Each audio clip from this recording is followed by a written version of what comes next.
Hello, how are you and what is the crack?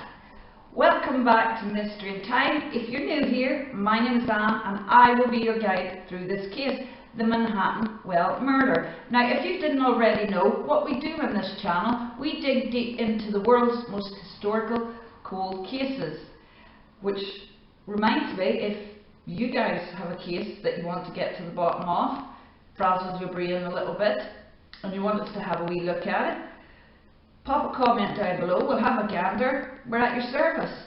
Now, if this channel seems like your kind of thing, don't forget to subscribe, hit the like button, ring the bell so you know when the next episode comes out. I'm usually here Saturday, Sunday, definitely no later than Sunday. And don't forget to go and watch the other episodes if you're not caught up on this case. Okay, so I guess let's get cracking. We were at 208 Greenwich Street last week looking at the evidence from some of the tenants, and which was Elias Ring and Catherine Ring, Elma and Levi. Levi we have no statement from. I don't know why, but we'll keep looking for one. And so we're going to talk to the rest of the residents today, and we're going to start with Ezra Lacey and Sylvanus Russell. Okay, let's go.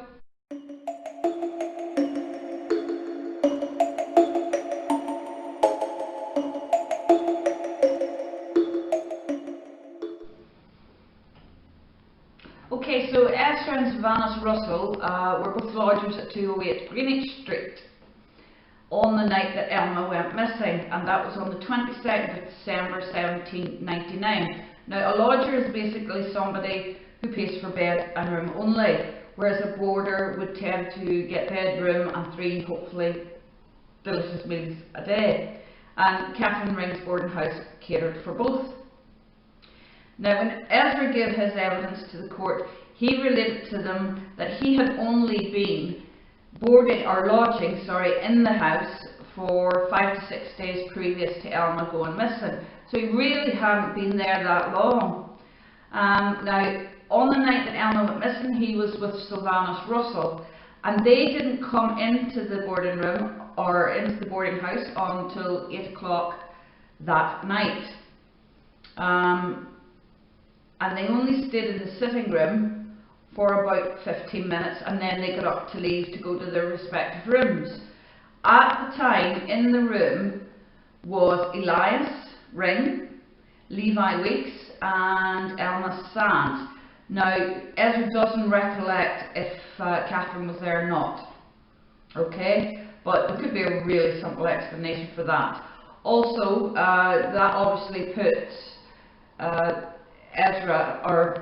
that obviously puts Levi and Elma not leaving the house until sometime around 8:15.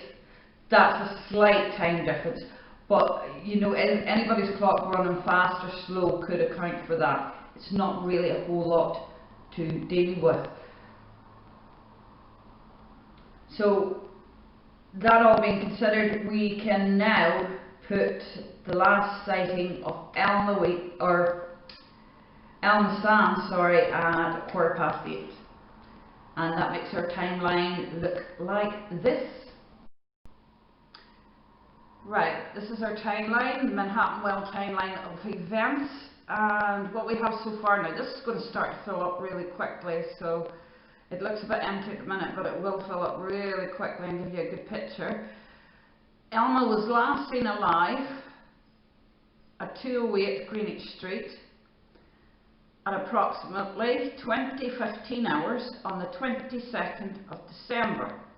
The next time that we know of, from the evidence we've looked at so far, Elma's dead body was found in the Manhattan Well on Lisbonard Meadows on the afternoon, the evening of the 2nd of January 1800.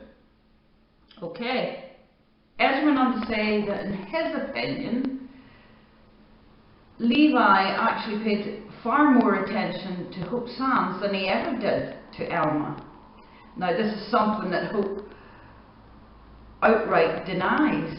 It's beginning to look like a bit of a menage a trois.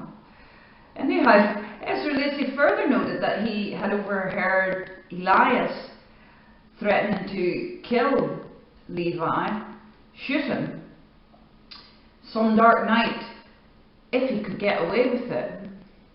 But you can understand that, because if you had just had a loved one murdered, as it would appear, the same idea might also occur to you. I'm not agreeing with it, I'm just simply saying that it's kind of understandable that he would say something like that. I wouldn't hold that against him, but the thought, doesn't matter if he actually did it. Let's move on to our next witness. So our next witness is Sylvanus Russell. And there's a bit of a problem with that now. We have looked through the file that we have time and time again, because you keep thinking you're missing it. But there doesn't appear to be any evidence or any statement from Sylvanus Russell at all. We totally anticipate getting one or finding one, but we've thoroughly gone through everything we have, including some online stuff, and nah, sorry, no evidence from Sylvanus Russell. Next witness.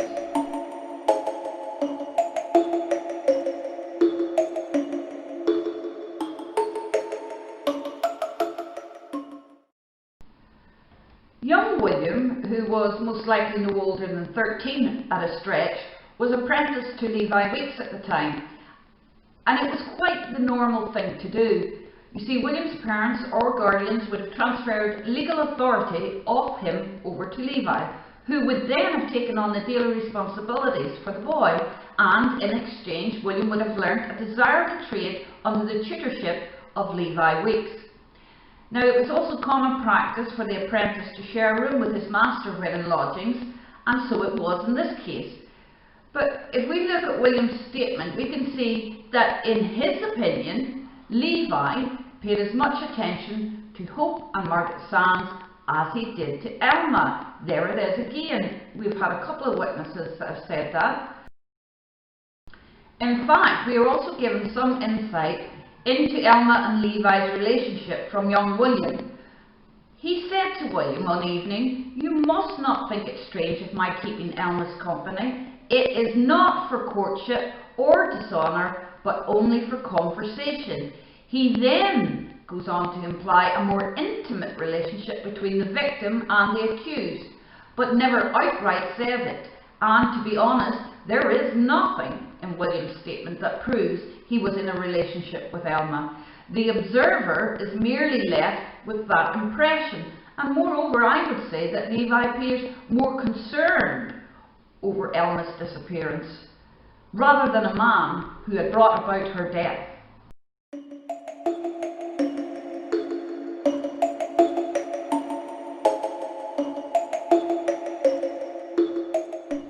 Now, Hope Sands' evidence. Hope was the sister of Catherine Ring, and when she gave her evidence in court, she pointed the finger firmly at Levi Weeks, emphasising that it was indeed Elma that Levi was in a relationship and not her, for after all, she had witnessed it not 2 weeks after her and Elma had moved into the boarding house. She'd seen it with her own eyes.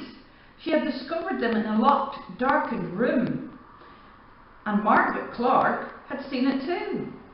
Now, following Elma's disappearance, Hope referred to Levi's attempts to convince her to accompany him to the older man in order to affirm that Levi was a man of good character with no intentions of marriage or courtship towards Elma, but Hope, being convinced of Levi's guilt and due to a certain look he had in his face, which she didn't describe, had refused. Yet when Hope was cross-examined by the defence, she said that she had only known Levi to be in Elma's company outside of the house once, and that's when they had gone to the museum. And even at that, Hope had been with them too. Now, that doesn't sound much like a courtship to me. If they'd only been out once, outside and in the company of Hope Sands.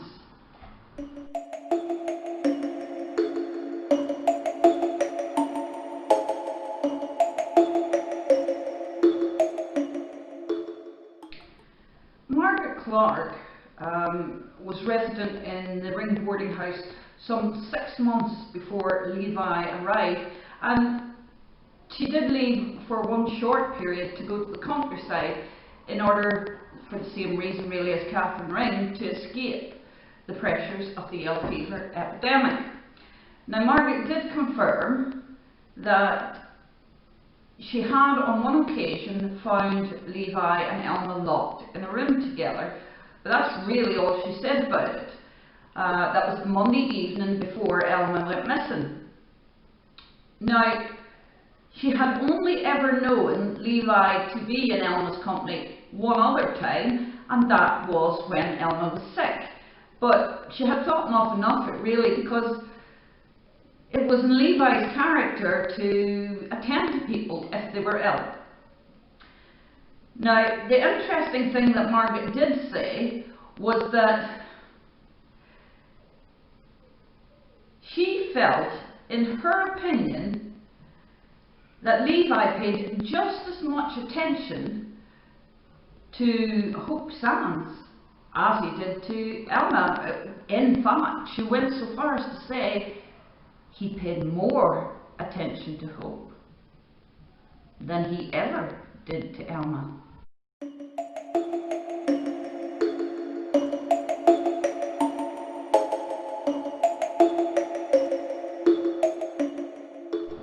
Now, Isaac Hatfield didn't really have much to say on the whole point, except that he had only been resident for 4 or 5 weeks at the Rings boarding house, and he'd been resident there from the 14th or 15th of September 1799, which meant he'd been completely absent for about 2 months, maybe slightly more.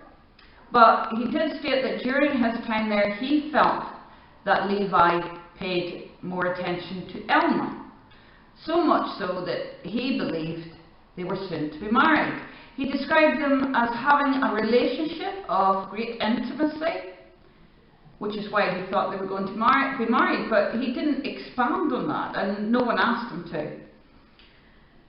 He also said that in his opinion Elma was a lively and cheerful young lady, and that's all he had to say on it. Okay, unfortunately folks, that's really all we've got time for this weekend. I do realise there's one more resident to speak to concerning Elma, and that is Mr. Richard Croucher, which I will be dedicating next weekend's episode to. The reason for that is really he is a complex character, and there's a lot to go through in his statement.